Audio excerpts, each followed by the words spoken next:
हिंदी में यूपीएससी की तैयारी से संबंधित प्रोग्राम्स को देखने के लिए सब्सक्राइब करें study IQIAS Hindi.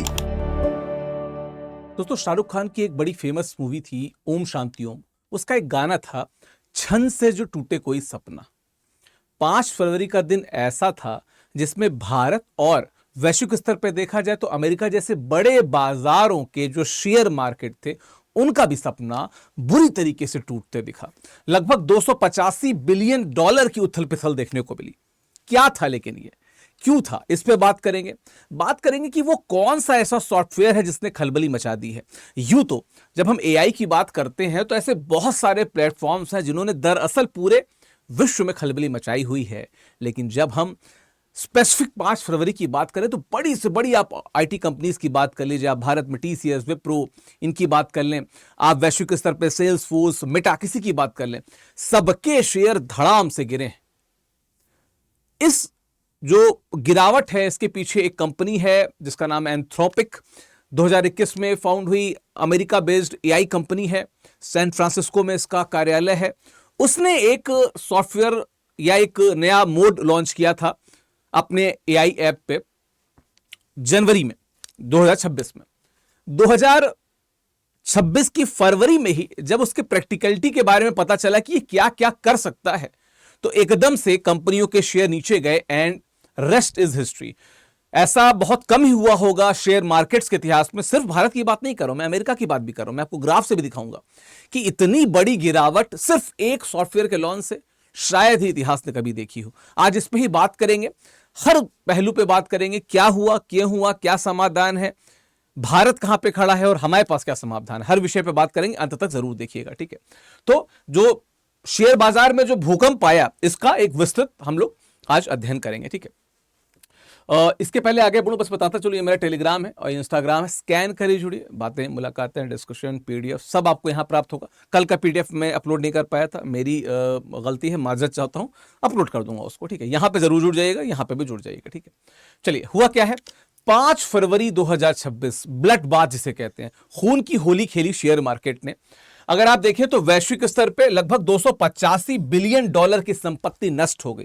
285 billion dollar कितना ज्यादा होता है, इसको कभी कैलकुलेट में आराम से बैठ के देखिएगा। इतने जीरो आ जाते हैं कि विश्व के तमाम देशों ने, तमाम जो सभ्यताएं हैं उन्होंने इतने जीरो देखे नहीं होंगे जितने जीरो एक दिन में नष्ट हो गए, है ना। भारत के हिसाब से देखा जाए तो इन्फोसिस, TCS, विप्रो सबके शेयर गिरे 8%, इन्फोसिस, TCS का 6%, विप्रो का 4%। अमेरिका की बात की जाए तो जो सेल्स फोर्स है उसका 7%, माइक्रोसॉफ्ट, मेटा के लगभग 2%। मतलब बड़ी कंपनियां जो बड़ी टेक जायंट थी, जो सर्विस भी देते थे, प्रोडक्ट भी देते थे, बिगेस्ट डाउनफॉल इसको कहा जा रहा है, ठीक है। अगर आप ग्राफ के पैमाने पे देखना चाहें तो इधर भी मैंने बना दिया, आपको मेरे PDF में मिल जाएगा। अनुमानित है कि लगभग 285 बिलियन डॉलर का नुकसान हुआ। आप सबको पता है कि ये बिल्कुल ऐसा नहीं होता कि किसी के अकाउंट से निकाल लिए गए। दरअसल शेयर मार्केट में जो फ्लक्चुएशन होता है उस फ्लक्चुएशन के बाद शेयर की जो कीमत होती है उस कीमत के हिसाब से देखा जाता है। तो ये एक बहुत बड़ा जो डाउनफॉल देखने को मिला शेयर मार्केट में अक्रॉस वर्ल्ड। गिरावट का कारण जो क्लाउड कोवर्क मोड है एंथ्रोपिक AI का, जिसको एजेंटिक AI कहा जा रहा है। ये एजेंटिक AI का मतलब वहां पे AI एक एजेंट के तौर पे काम करता है। जैसे आप सपोज कीजिए आपके ऑफिस में 100 लोग मिलकर कोई कार्य करते हैं। अगर मैं आपसे कहूं कि कोई AI एक ऐसा बन गया है जो 2 या 3 AI की अगर आप सिस्टम पे चालू कर दें तो वो 100 लोगों का काम अकेले बैठ के कर देंगे, तो उन 100 लोगों की जॉब पे असर पड़ेगा। उन 100 लोगों से जो कंपनीज काम करा रही है उनके जॉब पे असर पड़ेगा। और ये सिर्फ काम नहीं कर रहे हैं, ये काम करने के अलावा मोर देन दैट कर रहे हैं। मतलब सॉफ्टवेयर भी बनाएंगे, सॉफ्टवेयर की जो इफ्स एंड बट्स हैं, गलतियां हैं, उसको भी दूर करके, बग्स को दूर करके फाइनल सॉफ्टवेयर ऐसा बना देंगे, फाइनल प्रोडक्ट ऐसा बना देंगे कि बड़े बड़े जो सॉफ्टवेयर प्रदाता कंपनियां हैं, बड़े बड़े जो टेक जायंट्स हैं, वो भी अपने हाथ खड़े कर दे, कुछ इस स्तर पे काम करेंगे। तो हुआ क्या है कि ये जो चैटबॉट है, ये जिसको क्लाउड कोवर कहा जा रहा है, सिर्फ चैटबॉट नहीं है, इसको एजेंटिक AI कहा जा रहा है। एजेंटिक AI क्यों? क्योंकि यह उपयोगकर्ताओं के कंप्यूटर पे फाइलों को खोल, पढ़, एडिट और व्यवस्थित कर सकता है। आपने कमांड दिया, ये खुद से खोलेगा, पढ़ेगा, देखेगा क्या सही क्या गलत, आपके कमांड पे काम करके आप जब तक चाय पी के आएंगे तब तक सारा काम कर चुका होगा। वैसे ही जैसे हम क्लाउड पे, नोटबुक, कलम पे काम कर रहे हैं, बिल्कुल वैसे ही, ठीक है। पूर्ण स्वायत्तता, यह सवालों के जवाब देने तक सीमित नहीं है। पूरे काम को उसको कोई सॉफ्टवेयर जनरेट करना होगा तो सॉफ्टवेयर जनरेट करके भी उसमें जोड़ देगा। इफ अगर उसको जरूरत है वहां पे। तो कार्यक्षेत्र कानूनी, बिक्री और डेटा विश्लेषण के 11 प्रकार के कार्यों का स्वतः संचालन करता है क्या? Agentic AI. तो बड़ी बड़ी कंपनियां जो सॉफ्टवेयर देती हैं, बड़े बड़े इंजीनियर्स जो उसमें काम करते हैं, सबके लिए खतरे की घंटी है। आइदर यू शुड अपडेट, या तो फिर आप बहा जाइए जो बाढ़ है उसमें, ठीक है। तकनीकी रूप से देखा जाए तो पारंपरिक चैटबॉट क्या करता है? प्रश्नों के उत्तर देता है, हर कदम पर इंसान की जरूरतें होती हैं, सिर्फ जानकारी इन्फो देता है। हालांकि इसी समय देखा जाए तो नोटबुक एलएम से लेके ऐसे बहुत सारे ऐप्स हैं जो मोर देन दिस कर रहे हैं, इससे ज्यादा काम कर रहे हैं। ये क्या करते हैं? कार्य स्वतंत्र रूप से करते हैं, खुद योजना बनाते हैं और उसे लागू करते हैं, फाइलें बनाता है और बदलता है। खुद से ऐप बनाना होगा, बना देगा, नए बदलाव करने होंगे, कर देगा। अभी हाल में क्या हुआ कि अमेजॉन में भी इस प्रकार की चीजें थी कि बड़े स्तर पे लोगों को फायर कर दिया गया कि वो भी इस प्रकार के एआई पे काम कर रहे हैं, तो उनसे काम करा लेंगे, है ना। 100 लोगों पे 8-8 घंटे जो काम कर रहे हैं उन पे पैसा खर्च करने के बजाय 24 घंटे काम करने वाले एआई को हर व्यक्ति लाना चाहेगा। आप भी एंटरप्रेन्योर बनेंगे तो आप भी लाना ही चाहेंगे, क्योंकि अल्टीमेटली गेम तो पैसे का है, जो किफायत से प्राप्त होगा आप उसकी तरफ जाएंगे, है ना।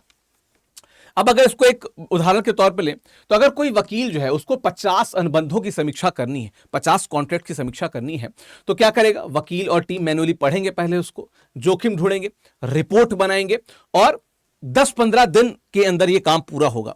एआई कैसे कर सकता है?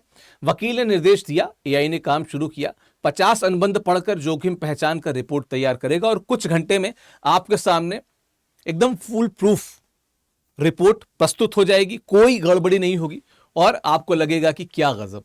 जो चीज आप जो देखा ना कि बिलेबर आवर्स, जो जिनका आप पैसा देते हैं, हर घंटे का पैसा बनता है, वो बहुत कम हो गया, जल्दी काम भी हो गया और वही आम की आम गुठलियों के दाम।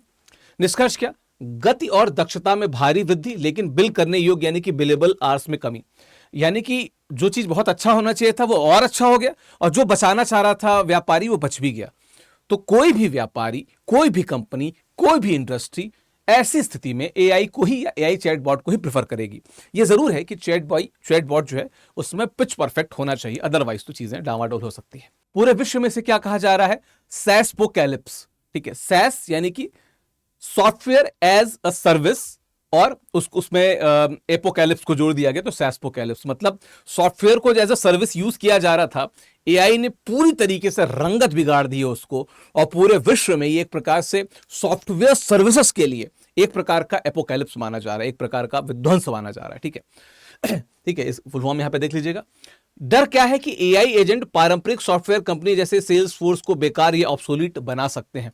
Same goes with India. आप टीसीएस की बात करें, आप बात करें विप्रो की, आप बात करें एचसीएल की, ऐसी बहुत सी कंपनियां हैं जो इस प्रकार की सर्विसेज देती हैं। हो सकता है अगर एआई के थ्रू इंटीग्रेट नहीं कर रही हैं तो future is dark, very dark. मौलिक परिवर्तन क्या? कि अब इंसान सॉफ्टवेयर इंटरफेस का उपयोग नहीं करेंगे, एआई सीधे बैकएंड पे काम कर देगा। एक इसके लिए टर्म भी है, वाइब कोडिंग। जैसे मुझे कोडिंग नहीं आती है पर मुझे एआई पे कमांड देनी आती है, मैंने कमांड दे दी, बाकी काम एआई करेगा। मुझको कोडिंग लैंग्वेज, जावा, निंजा जो भी है, I am not sure about the languages, I do not know any language but I can code, still I can code and I can create a software. That is why ये इतना खतरनाक है कि जिन्होंने महीनों मेहनत करके कोडिंग सीखी वो भी साइड हो जा रहे हैं एकदम से, है ना। चलिए, कुछ लोग कह रहे हैं कि ये पूरे विश्व के लिए कोडक मूवमेंट जैसे है। जैसे जिस समय पूरे विश्व में डिजिटल कैमरों की क्रांति आई, कोडक नॉर्मल कैमरे बना रहा था जो मैनुअल कैमरे थे। आप सबको पता है कि एक समय विश्व की सबसे प्रसिद्ध कैमरे की कंपनी कोडक एकदम से पीछे चली गई, एकदम से बैकएंड पे चली गई, है ना। तो कहीं डिजिटल कैमरों की तरह एआई पारंपरिक आईटी को खत्म तो नहीं कर देगा, एक ये डर है। अमेजॉन की बात करें तो उन्होंने मैनेजर्स कम आउटपुट ज्यादा वाली बात जो थी, जिसके कारण उन्होंने बहुत से लोगों को फायर किया था। तो एक पैसिमिस्ट अप्रोच वहां पे दिख रही है। और क्या है, मानवीय हाथों से डिजिटल दिमागों की ओर हर व्यक्ति, जैसे मैं अगर बोलूं कि मैंने काउंटिंग कर ली है, हो सकता है बहुत से लोग ना माने, मैं मैथ्स में गोल्ड मेडलिस्ट हूं, जो भी पारा अद्भुत ओलंपिक कोई भी जो मेडल कह लीजिए, हर मेडल मेरे पास है, फिर भी अगर किसी कंप्यूटर ने कोई काउंटिंग की है तो लोग उसको प्रेफरेंस देंगे। वो एक जो विचारधारा है वो है। लेकिन एक स्केप्टिक संदेहवादी सोच भी है जो कहती है कि एआई गलतियां करता है, जो कि करता है। विश्वास की कमी, बिना जवाबदेही के स्वीकारता मुश्किल और ऑडिटर का ऑडिटर कौन करेगा। मतलब अगर एआई ने कुछ छोटी सी गलती कर दी जिसके कारण करोड़ों अरबों खरबों का नुकसान हो गया तो कौन जवाबदेह होगा इसके लिए, है ना, अगर इसने कोई ऐसी गड़बड़ी कर दी, क्योंकि अब तो आप पूरी तरीके से इस पर निर्भर हो गए, ये बिल्कुल वैसा ही है जैसे जब हम ब्रिटिश फोर्सेस को देखते थे तो उन्होंने क्या कहा, सारे राजाओं से, जरा मुझे बताना कि इतिहास में इसको क्या कहते हैं, सारे राजाओं से कहा, सर आप सेना क्यों रख रहे हैं, हम आपको सेना दे रहे हैं ना, हमारी सेना आपके क्या कहते हैं पूरे क्षेत्र की, राज्य की रक्षा करेगी, हमको पैसा दे दिया करेगा। हुआ क्या कि इससे धीमे धीमे राजा ने अपनी सेना रखनी बंद कर दी, वो तो एकदम चिल करने लगे कि अरे वो कर लेगी, कल को वही आपके पीछे आ गए कि नहीं नहीं आप पैसा दो, बढ़ाओ, वरना हम तुम्हारे शासन को खत्म कर देंगे। उनकी सेना तो खत्म हो चुकी है, आप इन पे निर्भर हैं, वही आपके खिलाफ आ गए, तो ये भी बड़ी एक दिक्कत है। तो नकारात्मक सकारात्मक बहुत प्रकार के विचार हैं। इस दौरान मुझे 1986 का वो सीन भी याद आता है जब कैलकुलेटर्स आए थे भारत में और पूरे जगह तख्तियां चिपक गई थी कि कैलकुलेटर्स लोगों की जॉब छीन लेंगे। वी ऑल नो कि लोगों ने अडेप्ट किया और कैलकुलेटर ने सपोर्ट ही किया, जॉब्स क्रिएट भी हुई और उसके बाद तो कंप्यूटर्स भी आए और बहुत सारी चीजें आई। तो इसका मतलब क्या है कि कहीं ना कहीं अगर हम अडेप्ट करते हैं स्थितियों से तो चीजें उतनी खराब नहीं होंगी। ठीक है, अब जैसे अगर हम कमाई के मॉडल पे देखें तो सीट आधारित मूल्य निर्धारण क्या, जैसे वर्तमान मॉडल में अगर 100 कर्मचारियों के लिए हमको 100 लाइसेंस, जैसे किसी भी ऑफिस स्फीयर में मान लीजिए कोई एडोबी पे काम कर रहा है तो 100 लोग काम करें तो 100 लाइसेंस की जरूरत है।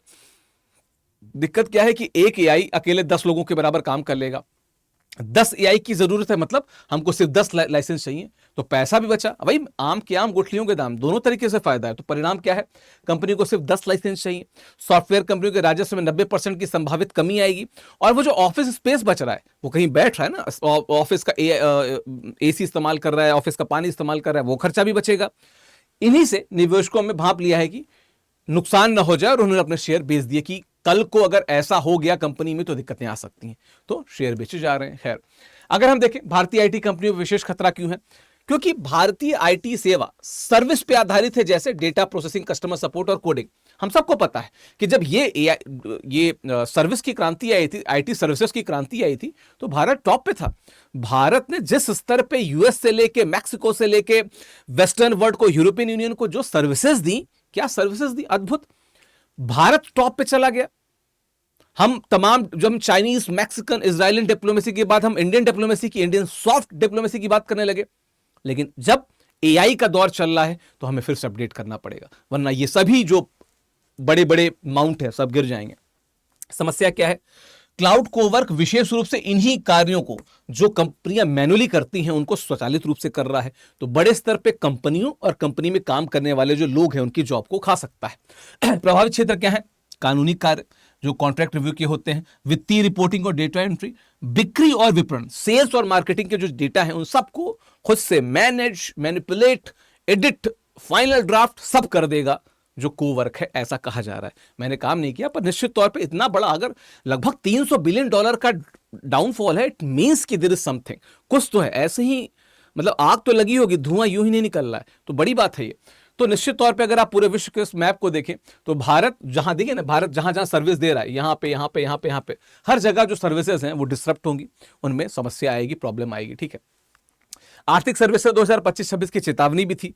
मैंने इस पे छोटा सा एक 15 सेकंड का एक मैंने लाइन बताया भी था जब मैं डिस्कस कर रहा था कि एआई के कारण भारत का सस्ता और कुशल श्रम का लाभ खत्म हो सकता है, पूरी तरीके से हटा सकता है उसको, AI can replace that. Data और कंप्यूटिंग का कुछ ही कंपनियों के पास होना खतरनाक है, जैसे इंडिगो के केस में हमने देखा। हमेशा हम कहते हैं, देखो जब हम लोग डीपीएसपी की बात करते हैं तो कंसंट्रेशन ऑफ वेल्थ या कंसंट्रेशन ऑफ रिसोर्सेज की बात करते हैं। किसी भी देश में, किसी भी क्षेत्र में अगर मोनोपोली है तो it's not good for customers also, है ना, इसका ध्यान रखना होगा। कंपनी अगर डूबी तो देश बड़े स्तर पर डूब जाएगा, है ना। रणनीति क्या है, विदेशी कंपनियों पर निर्भर रहने के बजाय भारत को बॉटम अप एप्लीकेशन फोकस्ड जो एआई समाधान है उन पे काम करना होगा। फिर से देख लें, बॉटम अप की बात हो रही, टॉप डाउन की बात नहीं हो रही है। हमेशा कुछ ऐसे मैकेनिज्म होते हैं जो आपके सपोर्ट के लिए अवेलेबल होते हैं, गिवन कि आप सपोर्ट लेना चाहें।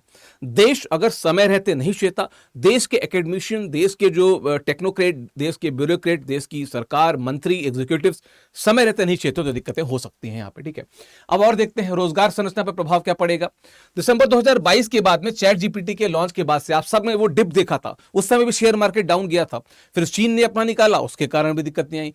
फिर तो जो एआई का कंपटीशन बढ़ा है कि तो उसके बाद वो दौड़ खत्म नहीं हो रही है।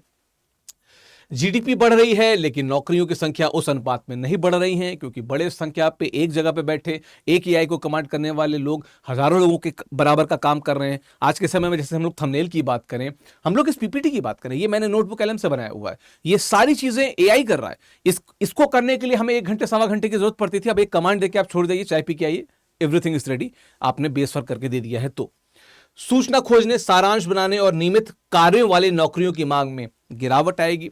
नौकरियां अचानक गायब नहीं होंगी, लेकिन धीमे धीमे कम होंगी, धीरे धीरे क्या होंगी, कम होंगी, और यह कम होना ही हमारे जीडीपी के लिए खतरे का संदेश है। इस पे काम करना होगा। अब ये एक बात है जो लेबर आर्बिट्राज से रिलेटेड है कि नया समीकरण क्या है कि एआई की लागत भारतीय इंजीनियरों की लागत से बहुत कम है। तो कोई भी कंपनी, थोड़ी देर पहले मैं इसी का जिक्र कर रहा था कि इस पे ही फोकस करना होगा कि कैसे एआई को और बेहतर तरीके से इंटीग्रेट करें, वही लेबर को हम ट्रेन भी करें। स्किल के नाम पे जो अभी तक धोखे हुए हैं उसके इतर हटके हमें स्किल पे और फोकस करना होगा, है ना। एआई नौकरियां नहीं खा रहा, यह टास्क खा रहा है, जिससे भूमिकाएं खत्म हो रही हैं। ठीक है, तो ये एक बड़ी इंपॉर्टेंट लाइन है। इसको मैंने सिर्फ इसलिए पावर पॉइंट में जोड़ा था कि it is not taking the jobs, ये टास्क खा रहा है। वो टास्क करना अगर आप सीख जाएं, एटलीस्ट एआई को इस प्रकार से कमांड देना सीख जाएं कि वो टास्क कर सके, तो मजा ही मजा है ना। ठीक है, भविष्य का विश्लेषण क्या हो सकता है? 3 अप्रोच अगर देखें, आशावादी, निराशावादी और संतुलित, तो आशावादी के हिसाब से नए रोजगार बनेंगे, है ना, नए रोजगार बनेंगे, इंसान की उत्पादकता बढ़ेगी, अगर आप एआई ट्रेंड है तो बहुत अच्छा काम करेंगे। निराशावादी क्या है कि सॉफ्टवेयर कमोडिटी बन जाएगा, बनेगा। ठीक है, भारतीय आउटसोर्सिंग मॉडल खतरे में, और जो सीट आधारित मॉडल की मैंने बात की थी वो भी खतरे में आ जाएगा, जो कि बिल्कुल संभावनाएं आ जाए। तो इसमें निराशावादी बात नहीं है, दरअसल सच्चाई इधर ही घूम रही कहीं पे। संतुलित क्या है? यह विनाश नहीं परिवर्तन है। जो कंपनियां परिणाम आधारित मॉडल अपनाएंगी वे जीतेंगी।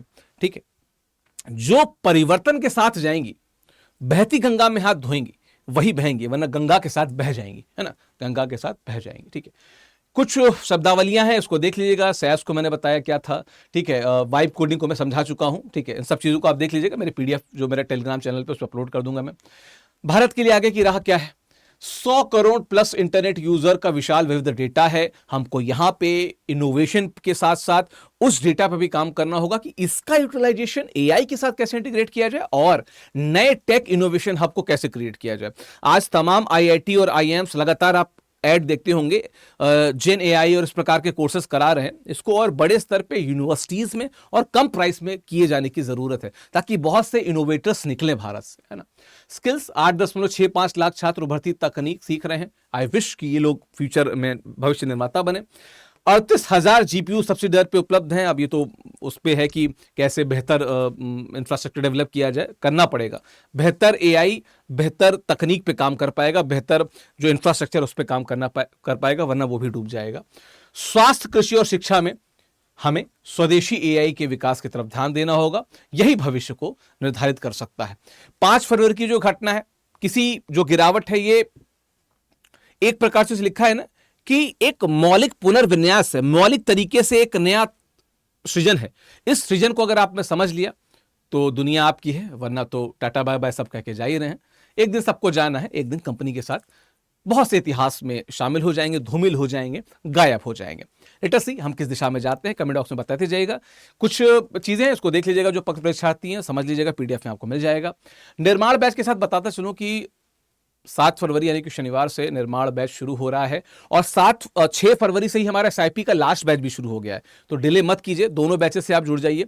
विकास लाइव कोड का यूज करके आप हमारे बैचेस से जुड़ सकते हैं। अच्छा, इंग्लिश, हिंदी, इंग्लिश तीनों माध्यम में है। 28, 29, 30 हर वर्ष के लिए कोर्सेज हैं। It is up to you कि आप किस में जुड़ते हैं। ये निर्माण बैच की बात बता रहा हूँ, एसआईपी बैच की जानकारी भी उस पर भी मैंने वीडियो किया है, वो भी जाके आपको मिल जाएगा। ठीक है, हिंदी साहित्य का नया बैच 16 तारीख से शुरू हो रहा है।